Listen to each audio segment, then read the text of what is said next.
To remove the coolant pump, it lives up in here. To take it out, we need to firstly drain the coolant.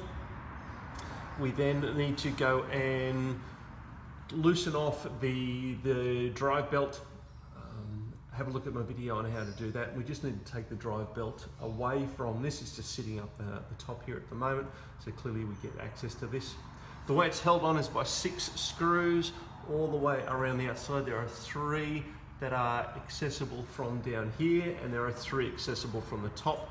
Most of these are M6, which take 13 Newton meters. There's a single M8 one down up the top left, and it takes 33 Newton meters.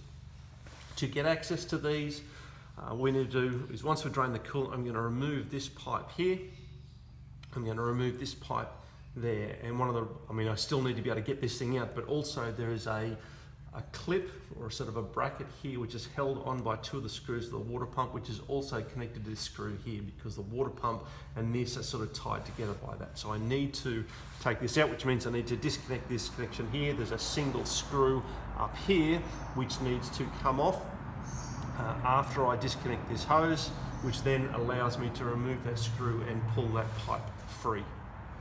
There are 2 O-rings in here which you'll most likely need to replace. They are 31 by 3, and then once that happens and we disconnect all those screws, then the pump will come off. There's a single seal that runs around the whole thing, and it will come off easily. It might be stuck to it a little bit. In the workshop manual it talks about that. If it's undamaged, you can quite happily use that again. So if you pull it off nice and gently, you may be able to reuse that. I find that getting access to this screw here is pretty difficult unless you remove that hose there, so I would suggest doing that. Before you remove that screw, make sure you disconnect that clamp and remove this hose here, because you're going to put quite a bit of force on this, and what we don't want to do is have this wiggling about, because it's going to put a lot of force at the end here. So remove this first. Then also I find that this thing just wants to get in the way, and it's quite flexible. You can just grab that and then just tie it off to the side over here somewhere, so it is sort of bent back and out of the way, because the alignment of this, getting this in and out, seems to be fairly important. It's in the right spot, and having this pushing it out of the way is a bit of a pain.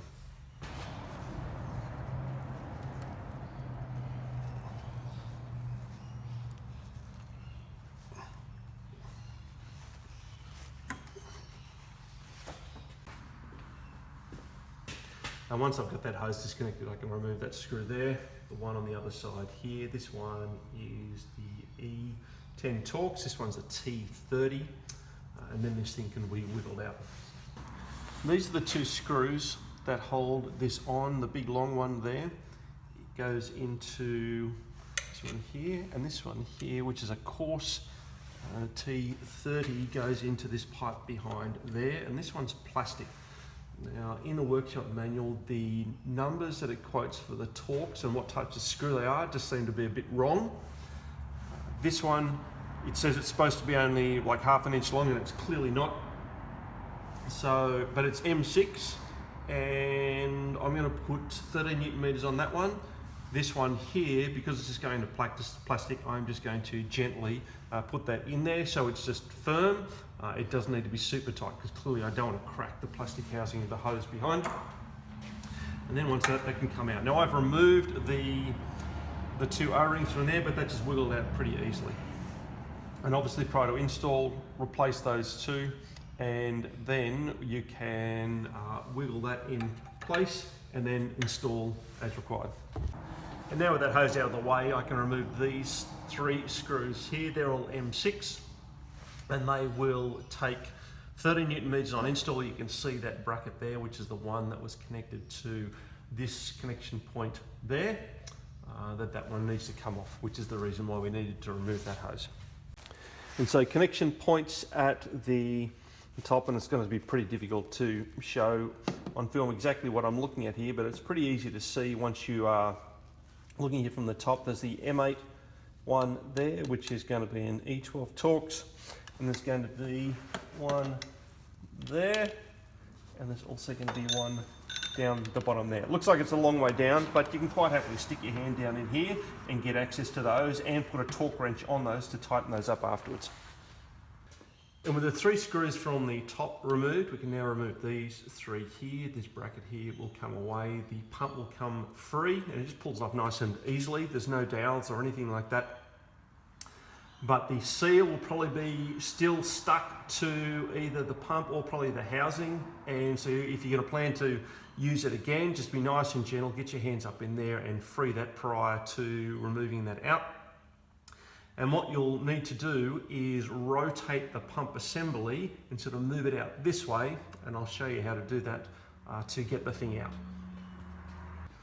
To get access to this screw here is a bit difficult because there's very little room to move in here. I'm just using an 8mm geared spanner to loosen that.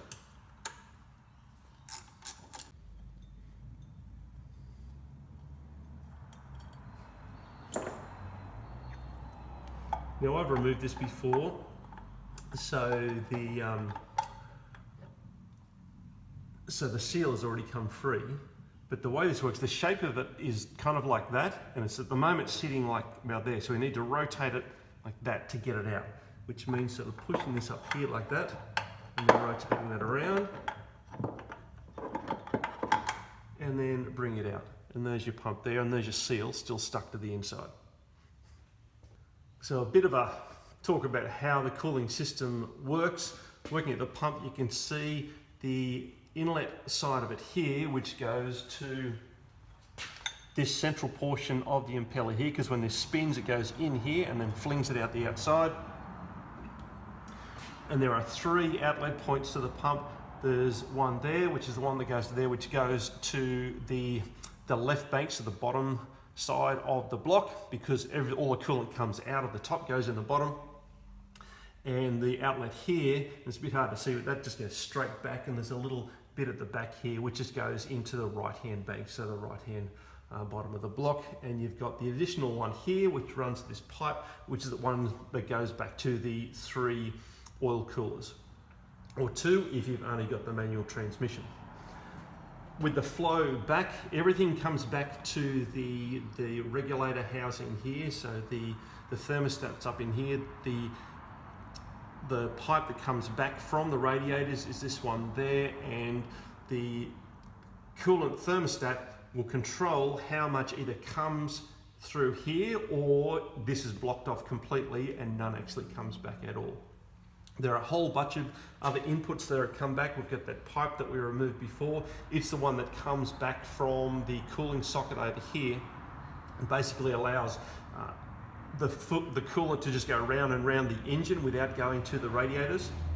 There's this one over here, which is from the heater core, and there's also this one here, which is the return from the oil cooler. So they all come back in here, then they get fed back through this black pipe here to the entry to the pump on that side. Here's a bit of a look at the coolant pump once it's pulled apart. On the inside, obviously the impeller, coolant goes in the center and then gets flung out the outside. The seal there, this just sits in there, and you'll need to stick this on with something. I just use grease. In the factory they use the same water-based gel lubricant to stick that on there, and it's the same one that they use on all the coolant connections. I use grease and I find I never have any problems with that. On the other side, with the pulley removed, there are 3 screws on that are M8. They're class 8.8 bolts, so they would take 23 Newton meters. I couldn't find a spec anywhere in the book for that, but that's what I would use for that. When you're looking at the pulley itself, just check there's no damage. Sometimes you can get some gunk just stuck down here as the belt flies around, so just get your screwdriver in there and just clean all that out. I needed to put that in, just some device with some rubber jaws just to hold onto that because they're on fairly tightly. And over the top is this rubber plug which sits over the top of that once that's installed, and that's just glued on. So once you remove the screws, this thing won't come off because it's still glued on there. So you'll need to just get a screwdriver and just pull that off, and then plonk something to glue that back on later on. The screw connections, that's how it's going to be sitting in the car. So that M8 screw is that one there. So the 3 connections from the top, you're going to disconnect to those, and the 3 from the bottom are there. And because it's sort of shaped in sort of an oval thing, you'll need to sort of lift it up and then sort of rotate it down that way to get it out. And on the way back in, it's a bit hard to work out which spot goes into where. So before you put it in, I would suggest, like I've done there, I put a paint pen mark there on the corresponding lug where it's going to mount on the frame of the engine. Because when you sort of lift this up, you need to sort of rotate it into place with the seal connected on the inside, and you don't want to touch anything to knock that seal off. So you need to be able to be sure where you actually put it in place and then slot it into the correct corresponding holes, because it's a bit confusing. I would suggest doing this without the seal first, so you work out exactly how you're going to feed the thing up and rotate it to get it into the correct position, prior to then sticking the seal to the underside and then putting it in place. And then when you connect it, because you're going to be doing it from the underside, this is the way I would do it, is I'm going to put it up there, plonk it into place. As you can see, there's no dowels or anything, so it's just going to slide around. I'm going to put it on the face and then sort of gently move it around just to check that everything's seated nicely. And I'm going to look along the edges here to check that it's hard against the face. There certainly shouldn't be any large gaps. And then I'm going to put these 3 screws in by hand. I'm not going to worry about the bracket there. And then I'm going to put the 3 at the top. Make sure these are not tight, because these will be a little bit out and it'll be hard to get these in. Make sure they're sort of finger tight, but you can just gently move the thing around. Put the 3 in at the top, again, gently finger tight, then remove these 2, put that bracket on there. And then once you've done that, then I can go around and torque all of them. So to install the pump, I've had a bit of a practice of which way I'm going to maneuver it in. I've marked here, as well as on the pump, what is going to correspond to which of those connection points. And now with the seal stuck to it with some lubricant, I'm going to put it at an angle like that, making sure that I keep the seal away from it. And it's this lug here needs to go under there like that. And then I need to push it up in and rotate that other one around like that. And then that should just slot into place like that.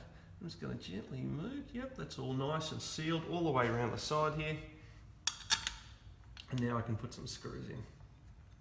And the screw just up in there, which is one of the 3 that you remove from the top, I thought I was going to be able to put a torque wrench onto it fairly easily.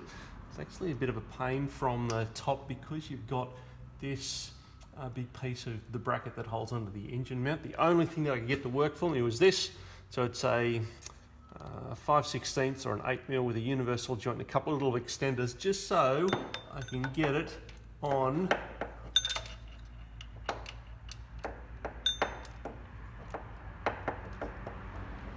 and it's going to be at that angle there to torque it, is what I found, and that was successful. Everything else was pretty easy. This one here, I had to use my 8mm spanner and use my luggage scales to torque that correctly.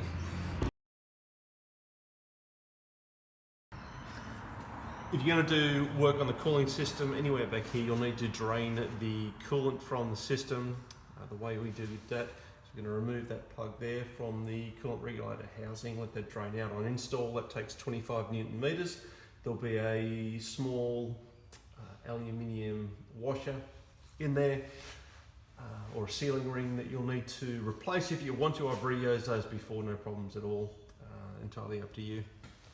Additionally, there's a little plastic plug that needs to come out of that pipe there. When you put that back in, that's just got a little rubber sealing ring. That does not need to be super tight. You just hand tight that into it so it's firm, and the risk there is if you put it in too tight is to split this thing in here, so be a bit careful with that. You also need to remove these hoses here from the 2 coolant pipes that go to the front there. The way to do that is to get a tool to squeeze these clips together. I just use something like this. You just put that in there like that.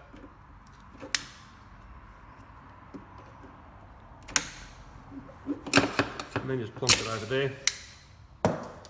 And then what I find is that these pipes are always really stuck on, and so I found the best way to do this is just get a pry tool like this and stick it up in here and get it open, but then sort of just run it around on each side and really dig it all the way down here, because that hose, and you'll be able to feel how far it goes down, but it'll be stuck to it.